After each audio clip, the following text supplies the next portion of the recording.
Thank you so much for having me to be part of this panel.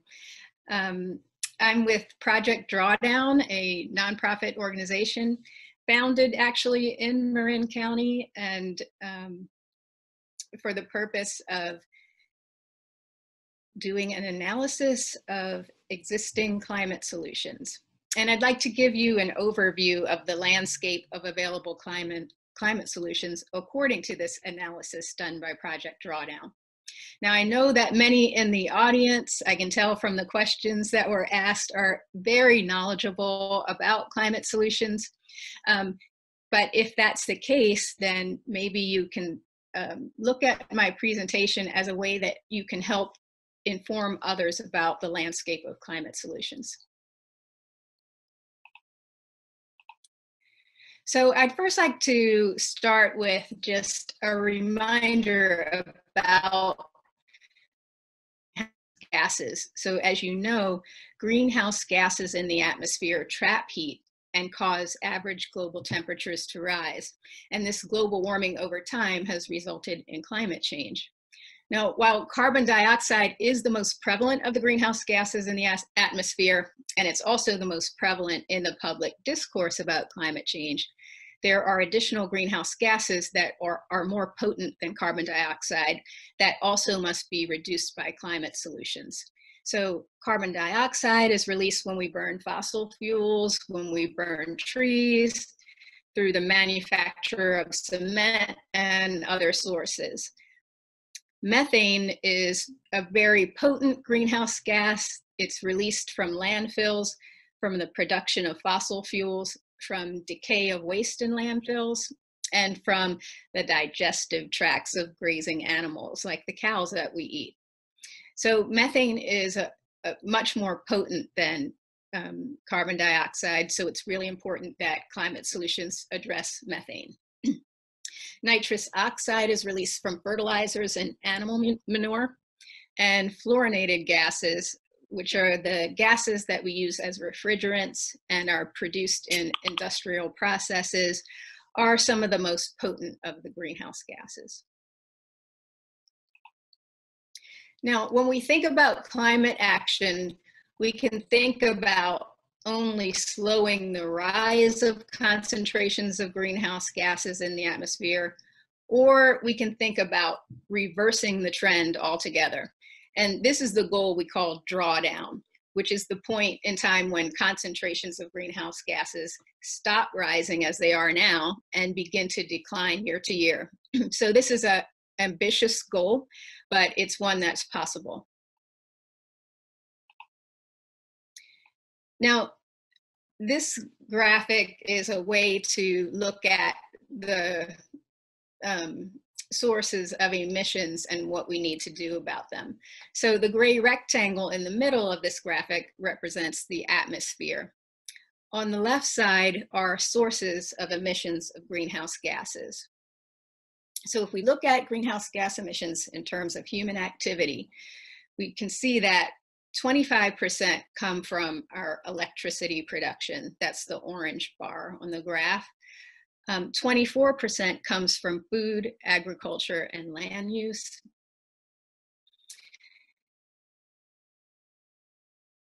21% from industry, including manufacture of concrete and processes that require burning fossil fuels.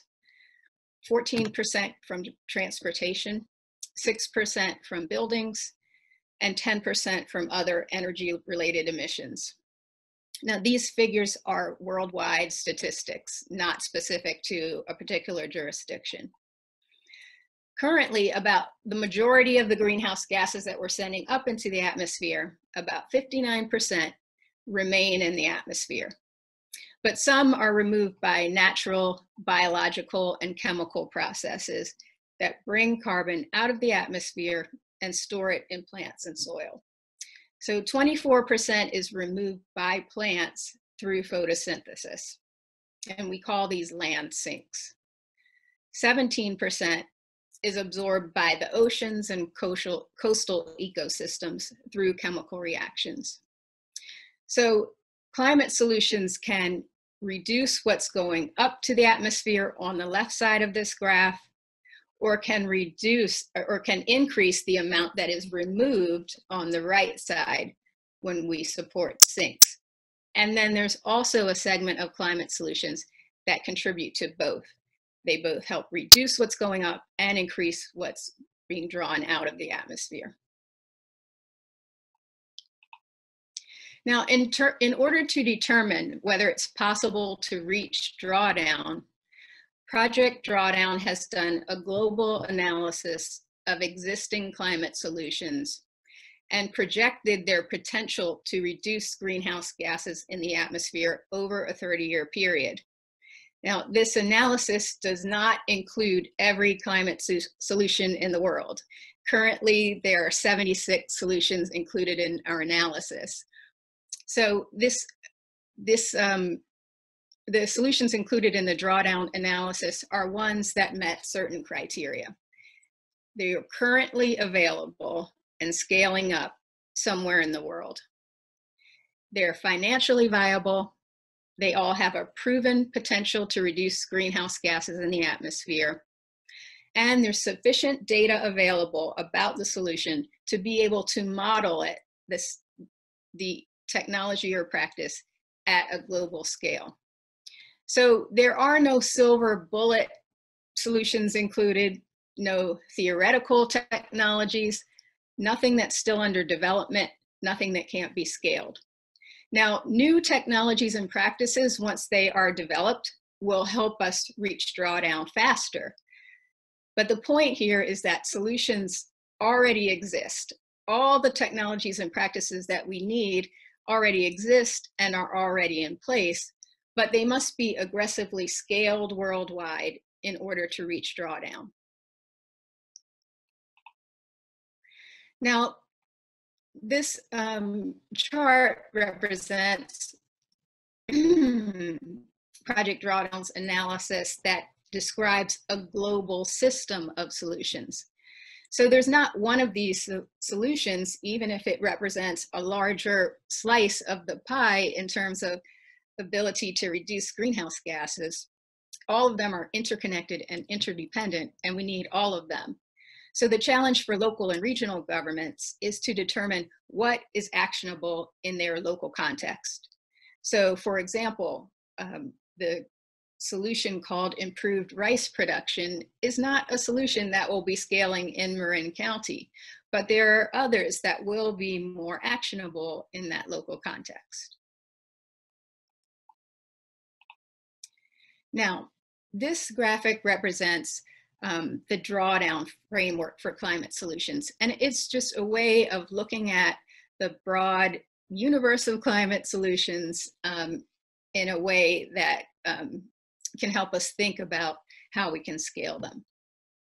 So there are three broad categories for climate solutions that we name. One is to reduce the sources of emissions. That's the number one segment. The second one is to support sinks, those mechanisms that can draw, those natural processes that can draw greenhouse gases out of the atmosphere. And then third, improve society. Now, on this graph, the circles are representation of the relative impact of the different categories. So the size of the circle shows the potential of each sector of solutions relative to the other sectors. Under the reduced sources segment of solutions, there is electricity production. So this sector includes solutions such as solar PV, wind turbines, and LED lighting. And this is a very impactful sector because of the 76 solutions that are included in Project Drawdown's analysis, roughly 30% of them reduce the use of fossil fuels by enhancing efficiency, and almost 30% of them replace fossil fuels entirely with alternatives. Now together, these solutions under electricity generation can deliver almost 2/3 of the emissions reductions that are needed to reach drawdown. Food, agriculture, and land use is another very impactful sector. It includes some very powerful solutions such as reducing food waste and plant-rich diet, and also land use solutions such as peatland protection. The industry sector includes solutions such as refrigerant management and alternative cement. The transport sector includes solutions like bicycle infrastructure and efficient ocean shipping.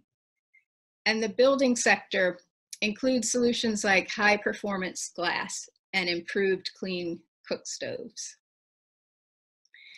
In the category of supporting sinks, many of these solutions overlap with solutions in the agriculture and land use category. But some of the solutions included in supporting sinks are tropical forest protection and restoring abandoned farmland.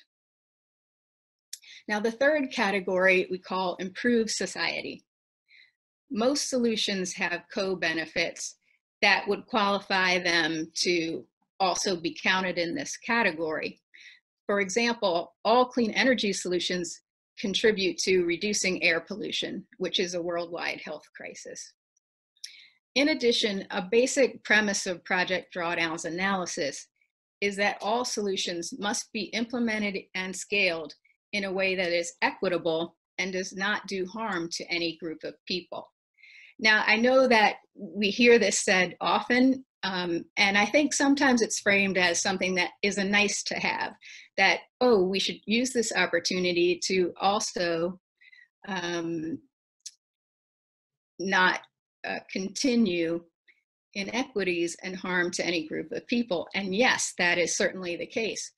But I think we should also remember that we wouldn't have, we wouldn't have the prevalence of use of fossil fuels that we have today, were we not willing to, in the first instance, sacrifice certain communities. As you know, production of fossil fuels is extremely toxic, and maybe had the burden been placed on fossil fuel producers to reduce that harm, or to account for it, or to bear the financial burden of it, perhaps the development of fossil fuel and the prevalence of use of fossil fuels might have proceeded at a slower pace. Now, under the improved society sector, there is one solution that specifically falls in this category, and that is quality education for all.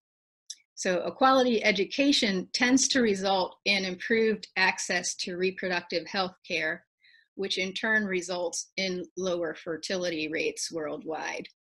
A slower rise in the global population means a slower rise in production and consumption that contributes to emissions. Now, all solutions can be accelerated when government helps lead the way by setting goals, altering rules and policy, and shifting financial resources to solutions. I would like to refer everyone to the Drawdown review, which is available for download for free at drawdown.org. This is our most recent publication that presents all of the information that I've talked about today and more. And you can also dive much deeper into information about all of the 76 solutions at drawdown.org. It's really important as climate leaders, which I know that everyone watching today is a climate leader, by educating yourself about the full spectrum of solutions so that you won't be misled by unfortunate narrative. So I urge everyone to take the chance to dive deeper to the material that's available at drawdown.org. Also available are the graphics I showed with the Drawdown framework and the sources of emissions and sinks. Those graphics are also available for a free download at drawdown.org.